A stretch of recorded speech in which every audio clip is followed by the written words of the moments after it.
Well, good morning. It's crazy to think that it's almost 4 years from when we started Life Change Church. Isn't that crazy? Just God's just done some amazing stuff over the last several years, and I'm just honored to be a part of such an amazing group of people. And so we are in a study. We've been going over the book of Nehemiah, just trying to intentionally just kind of look through just this incredible building project that Nehemiah took on as we're kind of in this crazy, incredible building project ourselves. And so I'm just curious, how many of you have actually been reading ahead in the book of Nehemiah? Just curious, anybody?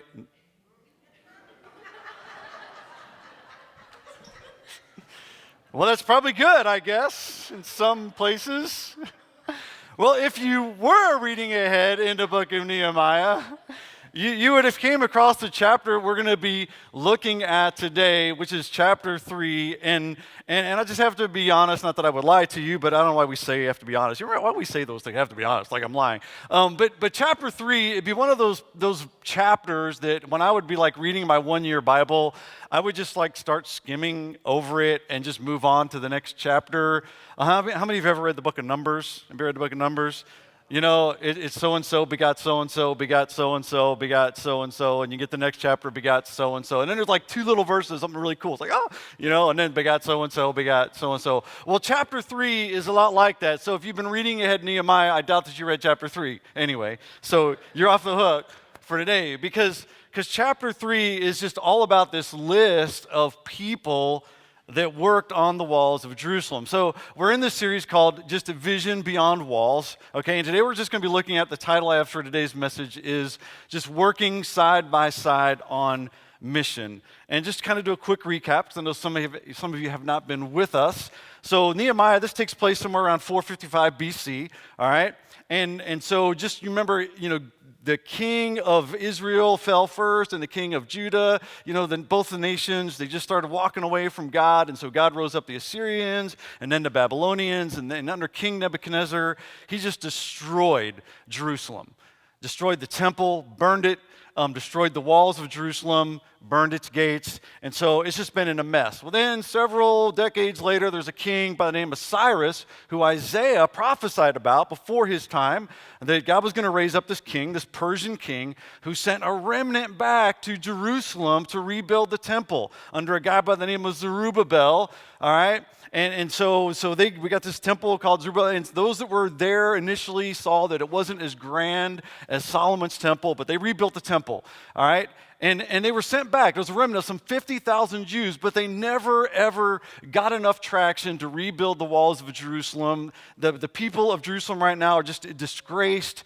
And then there's a group of guys that goes to the king of Persia. They go to meet with Nehemiah, who was a cupbearer. He was just an ordinary guy, cupbearer to the king.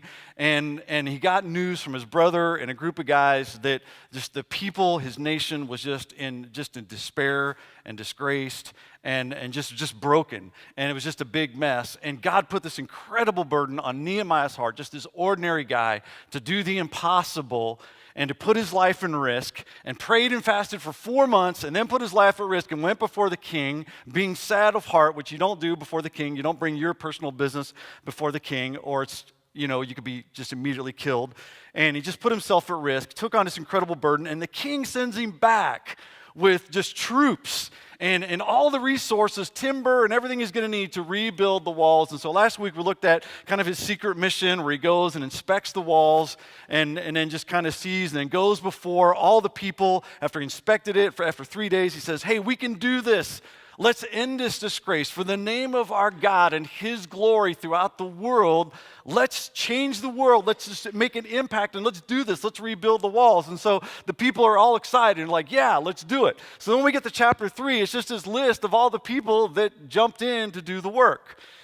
And so just being, straightforward with you, as I'm reading through this chapter, I'm like, I'm probably going to have to just kind of skip over this chapter and go to the next chapter. And then as I was kind of digging in it a little bit and just kind of reading, I thought, you know what, there's actually some pretty good stuff in here. So I want to kind of put a picture up here on the screens. This is, I know it's kind of hard to see because it's a small picture, but this is the walls of Jerusalem in Nehemiah's day. All right, this is the wall that he is rebuilding. It's much smaller than the wall later on and even in the earlier times. But so he's rebuilding this wall. And so we're going to start up at the very top. You probably can't read it, but it says sheep gate and it says 3:1. Okay, that means chapter 3, verse 1. And we're going to start at the sheep gate. And this whole chapter is going to go all the way around, 32 verses, all the way back around counterclockwise, back up to the sheep gate. Isn't this exciting? This is why you came here on a holiday weekend, right?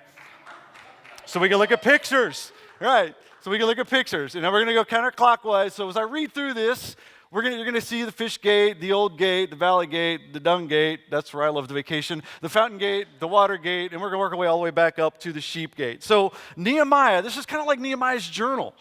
And as Nehemiah's writing this, he's tracking with what's important, okay? So we're just going to start off Nehemiah chapter 3, verse 1. All right, this is how Nehemiah starts chapter 3.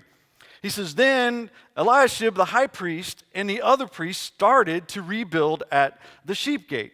They dedicated it and set up its doors, building the wall as far as the Tower of the 100, which they dedicated, and the Tower of Hanel. Now, we're just going to stop here for a moment. We're just going to pause here, because I think there's something significant here that I was kind of reading through this. And you know what's even funny is when you go and look up Bible commentaries on Nehemiah chapter 3, there's not really a whole lot there. It's just a list. Just a bunch of guys and gals working together to do this thing. But as I was kind of looking at this, thinking about it, Nehemiah purposely starts with the high priest. And this is really uncommon for a high priest. It's really uncommon for anybody in ministry to do any kind of work, period. Right? I mean, they just run their mouth one day a week, right? So this is very unusual. Now, as I was reading commentaries, they would say this was very unusual for a high priest because he's got so much responsibility on the spiritual well-being of a whole nation. And so it would be very unlikely for him to roll up his sleeves and get dirty and start doing the work. But Nehemiah starts with this guy, Eliashib, the high priest. And I think it's because Eliashib knew the significance of his role and the impact that it was going to have if he was willing to roll up his sleeves and get down and start doing the work that was taking place. As we were talking about in this series, that this work that's taking place with the walls is so much more than walls. It's beyond the walls. It's for the glory of God and His name and His fame throughout the earth. And so Eliashib understands this, and Nehemiah comes and he just rallies everybody, and he's like, yeah, and he knows it's got to start with him. Now here's what's important. The sheep gate is a significant gate. That's where they would bring in the sheep for the sacrifices. All right, now under Zerubbabel, and they were sent back with Ezra, and Zerubbabel, they're back there. They rebuilt the temple, they reinstituted the sacrificial system and worship. And so Eliashib, he's got to make sure that all this stuff's taking place and oversee the spiritual well-being of this entire community, an entire nation of Judah, and he jumps in along with these other priests to start rebuilding the wall and to start right where they were. So it's significant. Now, I just want to suggest this. The first kind of point, just bullet point I want to put in here is that leaders lead by example. All right? And whether you realize it or not, this room is just full of leaders. This room is full of leaders. If you're a parent, how many of you are parents? All right? You're a leader. All right? You lead your kids. Doesn't matter how old they are. You will always be their parent. Right? And so you have to understand that leaders lead by example, and people catch more than what you teach them. They catch from your example. They always say more is caught than what is taught. And so it's important. If you're a grandparent, you're a leader. All right, some of you are leaders in your companies. All right, there's people that report to you that are under you. And so this room is full of leaders, and leaders lead by example. And really what this story is in Nehemiah is it's a picture of the story of the gospel and what Jesus came and modeled.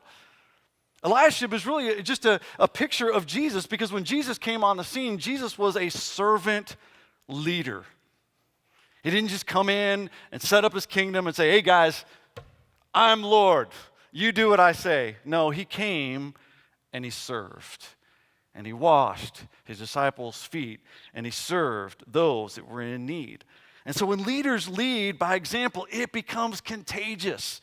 And we're going to see this as it goes on throughout this whole chapter in chapter 3, that when it starts with the high priest, and some of the older translations says he arose. You know, they rose to the occasion, and the priests followed, and they all jumped in. John Maxwell is just a guy who does leadership, is a former pastor, and years ago I used to listen to him just teach on leadership, and he would always say that everything rises and falls on leadership. When an organization starts to go down, it's all due to leadership. It rises and falls on leadership. Everything does. And so it's important for our families, for our marriages. How are we leading? And so Nehemiah wants to show us that this whole thing starts with the high priest and a group of other priests. They set the pace. They start rebuilding the wall. So now I'm going to kind of skim through. We're going to go through verse 2 all the way through 32. But I want you to kind of notice just some key phrases as we go through this. So I'm not going to read all the names. I'm going to kind of go through this kind of quickly because we could be here all day reading this. But just kind of listen to some of the key significant things that are in this. So starting in we got verse 1, verse 2. People from the town of Jericho worked next to them. All right, we're going to see this over and over again throughout chapter 3. Next to them. And beyond them was Akur, son of Imri. Verse 3, the fish gate was built by the sons of this guy, and they laid the beams, set up its doors, installed its bolts and bars. And then verse 4 is the son of Uriah and the grandson of these other people. This other guy repaired the next section of the wall, and then beside him were these guys. In verse 5, there's the word next again. Next were the people from that place, though their leaders refused to work with the construction supervisors. You know, there's always a couple, right? I mean, it's just life. It's just a picture of everyday life. I mean, you're sitting there watching this project, and you probably don't agree with the color of the mortar they're using, right? And so no, I'm not going to do that. It's the wrong color. Verse 6. The old city gate was repaired. Okay, remember going counterclockwise. We're on that left side of the picture. The old city gate was repaired by Joiada, son of this guy, and that guy, son of that guy. And they laid the beams, set up its doors, and installed its bolts and bars. Verse 7, next to them, all right, were some other people, all right, from Gibeon. People from Mizpah, the headquarters of the governor of the province west of the Euphrates River. Verse 8, next. See how exciting this chapter is? Next was Uzziel, son of whatever, a goldsmith by trade, also worked on the wall. Beyond him was another person, a manufacturer of perfumes, and they left out a section of Jerusalem as they built the broad wall. Verse 9, all right, we see there, next to them, all right? See this significant phrase. Verse 10, next. All right, and then next to him, just kind of hitting some key things here. Verse 11, then came. This person repaired another section of the wall. Verse 12, these guys and his daughters repaired the next section. He was the leader of the other half of the district of Jerusalem. Verse 13, there's the valley gate was repaired by the people from there. Then they set up its doors and installed its bolts and bars. And they also repaired 1,500 feet of the wall to the infamous dung gate, if everybody wants to go on vacation, all right? Verse 14, the dung gate was repaired by this guy, son of Rechab, the leader of this guy, this district, rebuilt it, set up its doors. Let's go on to verse 15, all right? Then there's the fountain gate, and these guys and the leaders from their district, they come, and they start rebuilding, roofed it, set up its doors, installed its bolts and bars, okay? Verse 16, next to him, right? Isn't this exciting? All right, verse 17, next to him. Verse 18, next down, right? All right, verse 19, next to them. Verse 20, next to him, another group. Verse 21, there's another section. Verse 22, the next repairs. See, I told you this is going to be fun. Verse 23, after them, this group. Verse 24, next. See, don't you see what you missed? You didn't read this. I'm reading it for you. Verse 25. We see at the bottom of verse 25, next to him. Verse 26, we get to the Watergate. This is where Nixon and those gangs. Anyway, verse 27. Then came the people of Tekoa, repaired another section. Verse 28, above the horse gate, kind of working our way back up the east section. Verse 29, next, Zadok, son of Immer, built the wall across, blah, blah, blah, the gatekeeper of the east gate, working our way back up. Verse 30, next, all right? Verse 31, as this guy, one of the goldsmiths, repaired the wall as far as the housing for the temple servants and merchants, cross from the inspection gate. Then he continued as far as the upper room at the corner. In verse 32, the other goldsmiths and merchants repaired the wall from the corner to the what? To the sheep gate. So we worked our way all the way around the wall. Now here's what I think is just significant about this incredible, boring chapter. is that over and over again we see that when it came to doing the work of the mission that God put in Nehemiah's heart to engage in, to just end the disgrace of their nation, to elevate the name of the Lord their God, that they all worked side by side together to pull it off. And we just see that over, there's a boring little phrase, next to them, next to them, next to them, next to them, and then another, and then next to that person, and then beside them, over and over. And so I had this question that just kind of came to my mind as I was just kind of going through this. And the question I just want to kind of put up here on the screens is this: who do you have next to you? Because, and I'm not just saying here in this room, because the reality is in order to complete the mission that God has called us to, we should all have somebody next to us in our lives. There, working side by side with us. John Maxwell, another one of his quotes that I just have embedded in my mind is that the people around you will determine the level of your success. Craig Rochelle says it this way, he says, show me your friends and I'll show you your future. Who do you have in your life? Who is next to you? Who has an in your life? Because I can guarantee you, when you start working next to somebody, you're going to find out just how difficult it is, right? Because we're all different, right? We all have our hurts, our habits, our hang-ups, our brokenness, our strengths, our weaknesses. All right, and so we need to have people around us in our lives staying connected. Now, here's what's easy to miss in this chapter. All right, there's a word that's used 35 times in this chapter, and it's the Hebrew word chazak. I'm probably not pronouncing it right. You go on and you on Blue Letter Bible and you push the little Strong's button. It says Strong's number 3428. Chazak. I try to pronounce it right, but this concept here. Now, here's what's easy to miss in this chapter. All right. This word for chazak means to repair. And it's used 35 times in the chapter that they're working together to repair the walls. Now, here's what's significant about it. It's more than just work that's taking place. It's more than just rebuilding the wall that's taking place. The implication of this Hebrew word is that while they're together, side by side working, there is a strengthening and encouraging, making something strong. And it's more than just physical walls.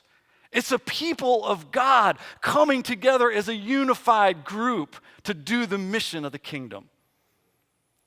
Side by side, strengthening one another, encouraging one another. In a situation where there could just be so much heartache. You stay on your side and I'll stay on my side. Don't cross the line, right? You're not doing it right. There'd be so much heartache, but they're working together. There's a strengthening. They're making each other stronger spiritually, relationally, while they're completing the work and building the wall to protect their city. Fast forwarding to the New Testament, the Apostle Paul, he borrows this concept as he writes to several of the churches that he writes to. And I want to flip over to Philippians chapter 1, verse 27. We can just see how Paul, being this Hebrew who converts to Christianity, has this mindset of what Nehemiah was talking about. And so Philippians 1:27, Paul writes this. He says, only let your manner of life be worthy of the gospel of Christ. And this is what he means by that. So that whether I come and see you, whether I'm absent, I may hear of you, that you are standing firm in one spirit. You are in one spirit and with one mind, striving side by side for the faith of the gospel. The picture in Nehemiah is a picture of the New Testament church. It's how the people of God should have always been living. And why their nation was just in disarray and disgrace because they weren't working side by side for the faith of the gospel. And Paul borrows this concept and he brings it in as he writes to the church of Philippi. He says, guys, you're to be of one mind and one spirit, striving side by side for the faith of the gospel, just like Nehemiah got the people of Jerusalem to work together. We also see this concept in the letter he wrote to 1 Thessalonians. In 1 Thessalonians 5, to the church in Thessalonica, he says, so encourage each other and build each other up just as you are already doing. Paul constantly uses the language of building. And it's not that they're building a physical building, that our bodies, he says, are the temple of God. And we're building a spiritual temple. We're a people working together side by side, sharpening each other, encouraging each other. And so it just comes back to the question as we read Nehemiah, and there's this person next to that person next to this person. They're all there. Who do you have next to you? Who is in your life that's challenging you, that can speak into your life, that's going to be that sandpaper, that chisel, or that tender, loving arm to bring you in and to help you along the way?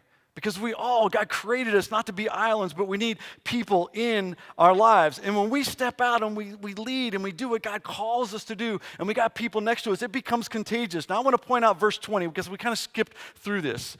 And I want to go back to verse 20 here, chapter 3, verse 20. It says this. It says, next to him was this guy, Baruch, son of Zabai, who zealously repaired an additional section from the angle to the door of the house of Eliashib the high priest. Now, as I was kind of reading through it, I'm sitting there thinking, now some could say, well, he was just brown-nosing it, right? He wanted to try to impress the high priest. But I think because Eliashib stepped out and led by example, it became so contagious that this guy here, Baruch, he's like, dude, we can do this. If that guy's going to roll up his sleeves and he's going to get his hands dirty, then I'm going to get in there. And he's like just going at it. He's zealously. Nehemiah purposely points this guy out. He zealously repaired it. Why? Because God has called us to this incredible mission. It's the name of our God that's at stake. And if anybody should be zealous, it's the church of Jesus Christ. We should be so overly zealous to complete the mission that God has called us to. And so, as your pastor, I know that we've kind of touched on this here and there throughout the 4 years we've been together, but we really need to beef up our life groups. And I want to just kind of do a push forward, because I know there's been a lot of transition, over the last 4 years. And this fall, I really want us to work on, once we're in the building, if we can't find host homes, we have plenty of rooms where we can get people meeting in. We need to be in biblical community. The church of Jesus Christ is at its best when we're side by side striving for the faith of the gospel. And there's no other mission that's greater on this planet. And there's no other people that should be doing it but us. It's what God has called us to. It's His purpose for us. And so I'm just going to be pushing life groups this fall. And just if you want to be in a life group, or you would like to lead a life group, or you'd like to host a life group, we got sign-up sheets in the back. Just, write your name so I can read it. Some people do it so I can't read it. No, write your name so I can read it, because I want to get us connected in biblical community. We're not that big of a church, and yet I still hear people say, well, I don't really know that many people. And because it's hard. Any group, once you get past 50, it's hard to get to know people. All right? And so I want to get us connected so that we're working and connecting side by side.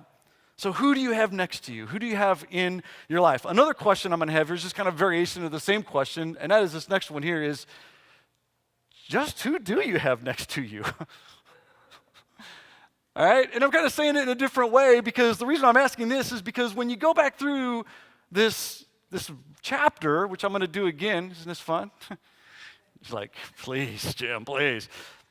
Is that we start to notice there's really some uniqueness about the people that Nehemiah mentions in this whole chapter. When I say just who is it that you have next to you, let's just go back and do a quick flyover again. All right? In verse 1, it starts with the high priest and the other priests. All right? So we got these spiritual leaders that are there. And then in verse 2, it just says people. Right? There's just people. We don't know what they did or who they were, but they're just people from the town of Jericho. All right? We've got some other people there. We'll skip down to verse 8. It says there's what? A goldsmith by trade and a manufacturer. So we got merchants and we got manufacturers. All right? So we got these unique differences here. Verse 9, then there's the leader. All right? Some translations, like the Message, will say it was a mayor. Others will say a governor. So there's all these different districts throughout Jerusalem. But this guy's a leader of half the district of Jerusalem. Verse 12, all right? Then there's this Shalom, son of Halahesh, and his daughters. So we got a son, and we got his daughters. And then he was a leader. So we got families working together on mission. Verse 15, we got another leader. All right? Verse 16, we got another leader. Verse 17, there's a group of Levites. All right, so Levites are being the ones that have to maintain all the utensils and all the duties of the temple and making sure everything's functional. So like when we have our servers to set up our communion tables, I mean, it'd be kind of like in the Old Testament, the Levitical people that maintain the priesthood and all of this work of all the duties going on around the temple. So we got the Levites working, and they're under a supervisor, okay? And then another leader. Verse 18, it mentions another leader, but it says they're countrymen. All right, there's these countrymen. We don't really know much about them, but there's these other countrymen led by these other people who are a leader. All right, verse 19, there's another leader. Verse 22, we got more priests, all right, from the surrounding region. And then verse 26, we got temple servants. Verse 28, it mentions priests again. I know it's hard to believe priests work that much, right? Anyway, verse 31, we got goldsmiths again. And then verse 32, other goldsmiths and merchants. So here we see that Nehemiah points out there's this unique difference of all these people all the way around this wall working side by side. Goldsmiths, perfume makers, they don't do construction work. Priests don't do construction work. Leaders tell other people what to do, yet they're all humbling themselves and all embracing this work. Now, as I was kind of reading through this, I thought, this chapter, it was starting to really grow on me. It's just a significant chapter in this whole story. It's really a picture, as I said earlier, of the New Testament church. That we're to work side by side. And the Apostle Paul, he writes in several of his letters to the church in Corinth, the church at Rome, the church in Ephesus, and then Peter mentions this as well. He just talks about how we're all uniquely different on purpose. God made each one of us with unique skills and abilities. And some of us are good at some things, some of us are good at other things, and some of us, we have different spiritual gifts, and all of it works together to make up the body of Christ. And so I just want to go to 1 Corinthians chapter 12, verse 27. I didn't have time to read the whole chapter. All right, and this is going to be from the Amplified version, so I'm going to read it a little bit louder than the others. Amplified. This is bad. This is really bad. You can delete that recording. So the Amplified version just kind of brings out some of the extra nuances. And so it says, now you, which means collectively, are Christ's body and individually. So there's this collective aspect and this individual aspect. So we're individually, you are members of it, each with its own special purpose and function. This chapter that Nehemiah writes just shows the uniqueness of all the differences of all the people, men and women, children. And they're all working together in unity, striving side by side for the faith of the gospel. And we all have different skills and abilities and gifts. And this is just a great picture of the New Testament church. And sometimes when we get doing all this stuff, it's just easy. I mean, especially when you play in the band. Sometimes, us as a musician, sometimes we get a little finicky. We get a little gun shy. We're worried about what people think about us. If I miss a note, whether I'm going to play this section right. And so sometimes what happens in life is we start looking around and comparing ourselves with somebody else. And we start thinking, I need to be like them. I need to play like them. I need to do things like them. And we're not. We're all different on purpose. And we're all uniquely different. Some are movers and shakers. Some are behind the scenes. And some are, some serve in the sheep gate and some serve in the dung gate. Right? I mean, there's people right now while you're sitting in here serving in the dung gate. Over there changing poopy diapers so you could be in here. Right? And so when the Apostle Paul, he talks about the church, he says, there's some positions and there's some places that we don't even mention. All right? Listen to what it says here in 1 Corinthians 12, 25 through 26. This is from the Message. He says, the way God designed our bodies is a model for understanding our lives together as a church. Every part dependent on every other part. The parts we mention and the parts we don't. Right? We see the parts we see and the parts we don't. But every part is important. And it'll be a real drag to be that group of guys and gals that were working around the dung gate because the dung gate just really stunk. I mean, that's really where they put animal and human excrement, dead carcasses. They would throw it out there outside that gate and burn it. It was not a pleasant place to be. And it would not be a pleasant place to pick up broken stone. Yeah, some more gloves, right? But by the grace of God, we got some that are willing to serve at the dung gate, to make an impact for the kingdom. And sometimes in life, we get stuck in positions, in our jobs, and we do things we don't want to do, right? But every part is a significant part. And so another thing I just want to kind of point out in this chapter, I think just really kind of just stood out to me is as we just kind of went around counterclockwise, all of these, if we could just put the picture of the walls back up there for a minute. Sorry, then I'll come back to the last one. So there's all, not the walls, the wall, but there's all these gates all the way around, okay? Now, as I was thinking about this chapter, they're all working side by side. They're all building the wall. We always talk about the wall, okay? But the significant part of the wall were the gates, right? You got to secure the gates because the gates are your in and out points. They're your entry points. And so as I was kind of thinking about this, you can go back to the bullet point. Sorry, Sean, throwing you off there. Working side by side secures the doors in your life, right? When you have other people in your life and around your life willing to speak into your life, it'll help secure the doors in your life. Nehemiah starts with the sheep gate. It represents the spiritual livelihood of the nation. How secure is the sheep gate in your life? How secure is the spiritual door in your life? Do you regularly spend time with God, opening the sheep gate, letting the sacrifice of the Son of God come into your heart every day, letting His Word speak to you every day, staying in communion and connected with the living God? Because see, where Jerusalem, where they drifted, where Judah and Israel both lost, was they didn't secure the gates, not of the walls, but of their hearts and of their lives. And so what is the condition of your spiritual life, the door to your spiritual life? How about the dung gate? How secure is the door to the pollution in your life? Jesus says the eyes are a window to the heart. How well do you have those doors secured in your life? Because in order for Jerusalem to be secured and protected in building the walls, they had to secure the doors that were on the gates.